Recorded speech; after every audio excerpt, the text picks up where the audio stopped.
Hi, thanks for joining us for Kids First Parenting Series, Discipline Means to Teach. Today you're watching Part 4, Understanding Tantrums. My name is Mia Wilson, and I'm an early childhood consultant for Kids First, a child and family therapist here in the Valley, and I'm also a mother to an 8-year-old little girl.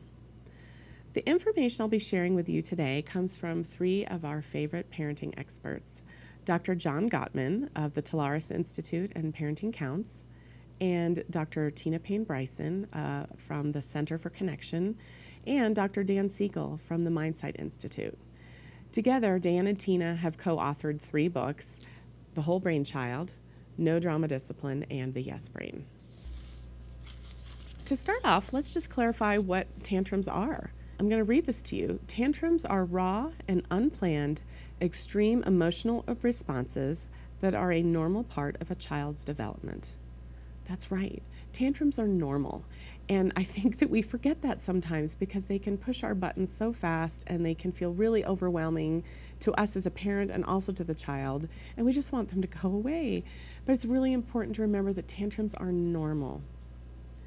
They're normal, but they also will be decreasing in frequency and intensity as your child matures and learns emotional regulation skills.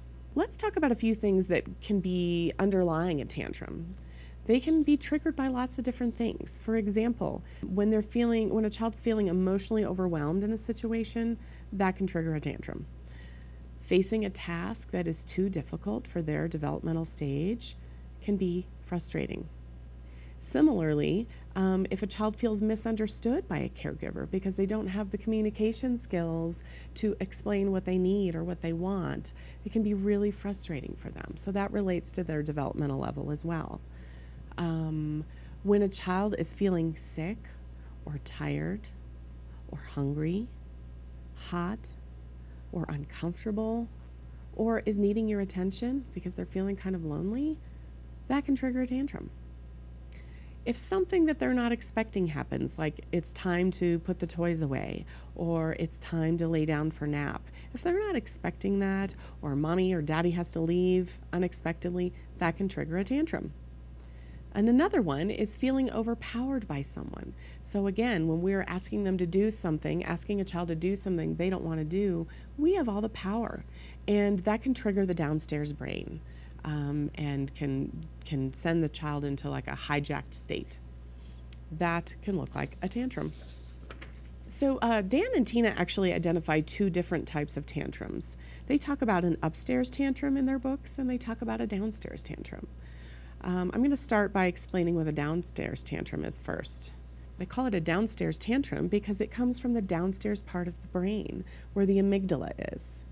Remember, this part is very primitive and is intact when our children are born, and it's a very reactive part of our brain. It's responsible for automatic bodily functions like breathing, blinking, heart rate, but it's also responsible for the fight, flight, or freeze instinct that we have.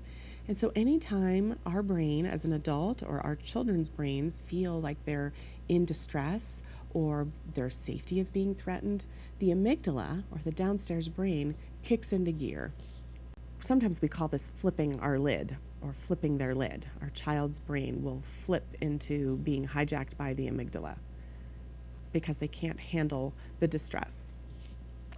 Most tantrums in a young child are considered downstairs tantrums, most of them. The brain is in a reactive state. Again, this is not new information. You've heard this before. It's in a reactive state, an emotional state, and it needs to be integrated with the other parts of the brain. The right and left brain, the upstairs brain, the downstairs brain. It needs integration. So the child needs nurturing and connection. That's how we integrate. And the child needs support. And we need to give this all to our child before we start trying to redirect with logic and explanations and rules and expectations. There's a myth out there that ignoring tantrums will make the tantrum stop. But let me tell you that that actually is really counterproductive. In fact, ignoring big emotions like this can send the wrong message to our child and further escalate the situation. Think of a downstairs tantrum like when your child falls and hurts him or herself. We wouldn't ignore the situation because our child is in pain. In a tantrum situation, our child is in emotional pain. Our child is in distress and needs comfort. So when you respond with empathy and keep in mind that our child needs support, your child is going to calm down a lot faster. The reason that a tantrum is so normal in young children is that their brains are not fully developed. We've talked about the prefrontal cortex, or the upstairs brain, which is right here. This is not fully developed until their mid-20s. So when we're talking about 3-year-old, 5-year-old, 7-year-old children, their brain is far from being fully developed. We're going to go on to upstairs tantrums now. Upstairs tantrums are a little bit different.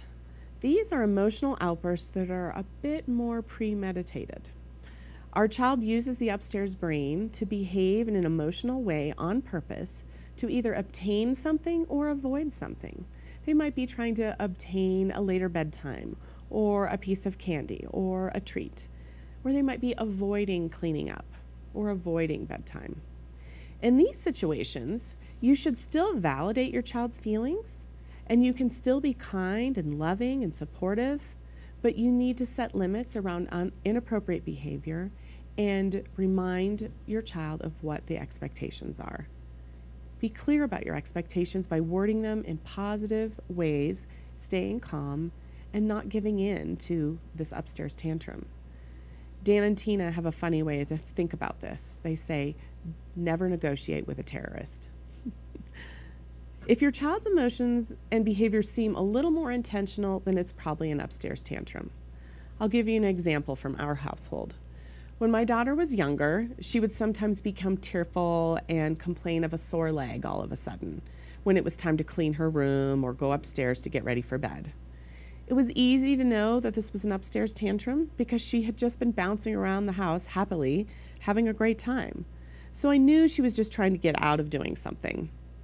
I calmly validated her feelings related to this phantom injury and about having to clean her room, which I knew she didn't want to do. But then I restated what I needed her to do. I empathized, but still said that sometimes we have to do our jobs even when something is hurting a little bit. Sometimes mommy has to go to work even when I have a headache. We still have to do our jobs. Keep in mind that if we don't feed into the upstairs tantrum and it's not working for our child to use it, they're going to stop using that strategy over time. So let's talk about ways to handle these tantrums that are brain-based and will be really effective. For downstairs tantrums, you'll want to connect with a child in their emotions, because remember, they're in emotional pain. Connect with them, validate their feelings, and then redirect them once their brain has become integrated and back into a receptive state. Then you can redirect their behavior. Chase the why. Why is my child behaving this way? What skill does my child need to learn, and how can I best teach that to them?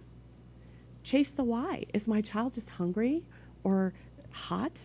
Is the car seat buckle too uncomfortable? You can use the skills like name it to tame it. As soon as you start naming your child's feelings and identifying them, or as soon as they do, the brain starts calming down instantly. The brain scans show that the brain starts soothing and calming as soon as the feeling is identified and the brain feels understood. Engage your child in this moment. Don't enrage them.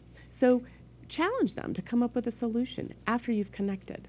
See if they can come up with a solution to the situation, to the dilemma at hand, instead of just commanding and demanding what you want them to do, which is going to further enrage them. Move it or lose it.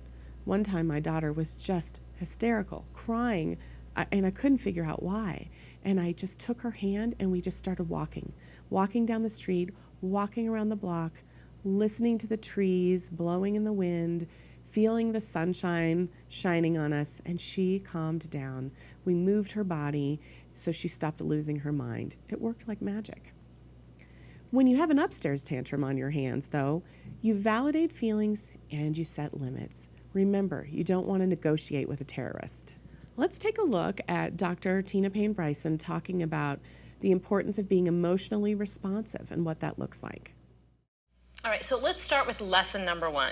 And this is the most important thing, I think. Well, actually, I think they're all important, of course, or they wouldn't be in my talk today. But the first lesson, the most important thing to start with parents, is the idea of being emotionally responsive.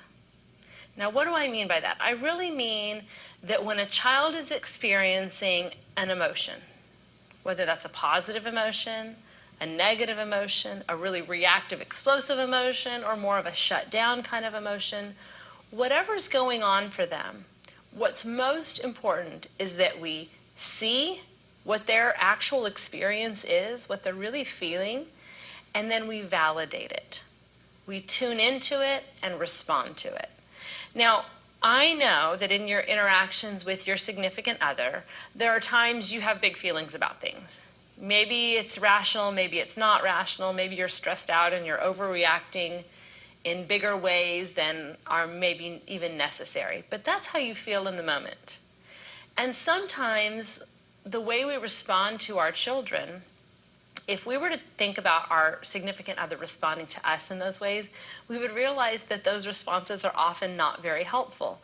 Like, for instance, if you think about a time when maybe you're really stressed out, you've had a bad day, you're kind of like, and why is this house so messy? And we never get things done around here, or whatever you're ranting about in the moment. And your significant other says to you, well, you just need to come up with a better plan. You just need to calm down. Just calm down. You're tired. Go to bed. You know, the kinds of things that we say to our children all the time when they're in kind of these emotional states, those are not helpful responses. Not only can they further escalate the child's emotions, but they're really not very relational. They really help the child, they make the child feel in the moment like we don't get them, and that we're blaming them for how they feel. So what's most important is that we see their actual experience. What is actually going on for them, whether it's rational or not, whether it makes sense to us or not, what they are actually feeling. And what we need to do is validate or reflect that actual experience or those actual feelings. I remember I was giving a teacher in service at a little preschool, and one of the men in the audience raised his hand and he said, "Are you saying that you really want us to endorse what they're feeling?" And I said, well, I've never thought about that word, but yeah, that's another way to say it, that we actually reflect back. So an example of that is, for instance, your child is really mad. I don't want to go to bed. I'm so mad I have to go to bed. I want to stay at the party. We had this happen with our boys last weekend. We were at a really fun birthday party. It had gotten really late and it was time to go, and they were disappointed. And one of my sons in particular, started getting really unhappy. Now, I could have said something like, you should be grateful that you already got to go to the party. Or I could have said something like, you need to calm down right now or we're not going to go do something fun tomorrow. So I could have responded with, in the first case, kind of treating him like he was spoiled and kind of shutting down the feelings. In the second case, with a threat, if you don't stop fussing, we're not going to do something fun. Or I could have said, you're just overreacting because you're tired. Now, that may be true. In fact, all of many of those pieces may be true. But it's actually not very emotionally responsive. So instead, a better response would be to say, I know it's so disappointing that we have to leave. It can make you so mad when you have to change what you had hoped to happen. Now, most of the time we're pretty good at that. When we're tired, when our children have been pushing our buttons, that's harder. But the reason that it's so important to focus on the feelings instead of the actual behavior, like I could have gotten mad about him pouting, or I could have gotten mad about him kind of stomping and throwing his wet towel into the car after the swim party. And of course I can address those behaviors. But what's important is if we focus on the behavior instead of the emotion, it's similar to basically treating symptoms without ever knowing the cause. If you have a back injury and you just go start buying over-the-counter medication to treat the actual symptoms, but you never figure out what the injury is about or what actually is wrong, then you're going to have to keep treating the symptoms. And it's the same thing. Behavioral issues and behavioral problems and bad behavior are often a result of emotions kind of being big and not being expressed in mature ways. And there are lots of reasons that they're not expressed in mature ways because they're children and their brains are not yet done developing. But what's important is that if we go toward the emotions, we acknowledge the emotions, we reflect and validate, I understand, I see you, I see what you're actually feeling, I see your experience, and I understand, then we basically get to the cause, we get to the root. And when we address those in emotionally responsive and nurturing ways, it actually makes behavioral problems reduce greatly. Now, this is not at all to say that we're permissive as parents, that we just only talk about the feelings and we never address the behavior. But I'm going to be talking about how we do that as we continue today. But it's really important that you understand that that's not what I'm saying. I'm saying that we are emotionally responsive and we can still do that while setting boundaries.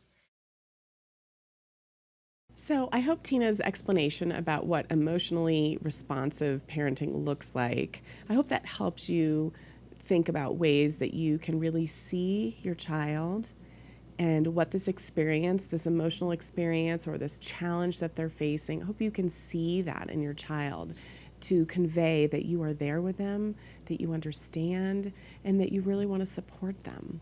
It's so important. We don't want to just put a Band-Aid on or rush them away when they're having those feelings. I hope that those give you some great things to think about as a parent. Well, thanks for joining us today for Part 4, Understanding Tantrums. We're just thrilled to be able to share this information with you. Please look for our other parenting videos in this series and the other series that we did. If you have any questions, our contact information is on the slide here. Please feel free to contact us. And also, we encourage you to check out the resources for you, the links that we've listed on the slide, or these 3 books. Thanks.